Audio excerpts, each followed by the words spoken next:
गांव के एक कोने में एक गरीब किसान गंगाराम और उसकी पत्नी श्यामा एक छोटी सी झोपड़ी में रहते थे। उनके पास धन दौलत नहीं थी, पर दिल बहुत बड़ा था। एक ही दुहक था, कोई संतान नहीं थी। श्यामा हर रोज मंदिर जाकर भगवान से एक ही प्रार्थना करती, हे प्रभु, मुझे एक संतान का सुख मिल जाए, चाहे जैसी भी हो, पर मेरी गोद सूनी न रहे। गंगाराम चुपचाप अपनी पत्नी के चेहरे को देखता, उसकी आंखों की आस को पढ़ता और कहता, श्यामा, सब्र रखो। भगवान सबका सुनते हैं, तुम्हारी भी सुनेंगे। एक रात आंधी तूफान के बीच अचानक दरवाजे पर किसी ने दस्तक दी। गंगाराम ने दरवाजा खोला तो एक बुजुर्ग औरत खड़ी थी।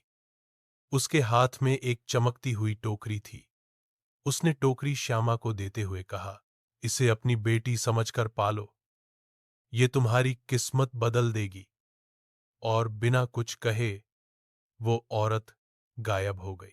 श्यामा ने जब टोकरी खोली तो अंदर एक प्यारी सी बच्ची मुस्कुरा रही थी और उसका शरीर हल्की रोशनी से चमक रहा था। गंगाराम चौंक गया। ये बच्ची चमक रही है। श्यामा की आंखों से आंसू बह निकले। ये मेरी जादुई बेटी है, भगवान ने भेजी है। उन्होंने बच्ची का नाम रखा अनन्या।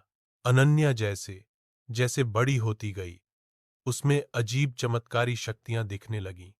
जहां उसके पैर पड़ते, वहां सूखी जमीन में हरियाली आ जाती। जब वो हौंसती, आसमान साफ हो जाता। किसी को भूख लगती तो उसके हाथ से बना खाना चमत्कारी रूप से सबको तृप्त कर देता। गांव के लोग अब गंगाराम के घर आने लगे। कोई इलाज मांगने आता, कोई समाधान। श्यामा ने अपनी बेटी को हमेशा सिखाया, बेटी, तुम्हारा जादू दूसरों की मदद के लिए है, अपने लाभ के लिए नहीं।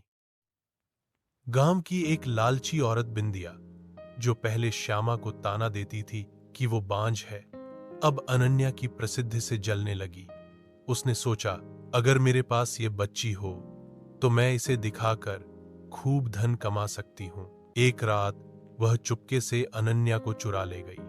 लेकिन जैसे ही उसने अनन्या को पैसों के लिए दिखाना शुरू किया, बुरा होने लगा। उसकी दुकानें बंद हो गईं। उसके घर में अजीब घटनाएं घटने लगीं। लोग डरने लगे क्योंकि अनन्या का जादू पवित्रता और सच्चाई से जुड़ा था। लालच उसे कमजोर बना देता था।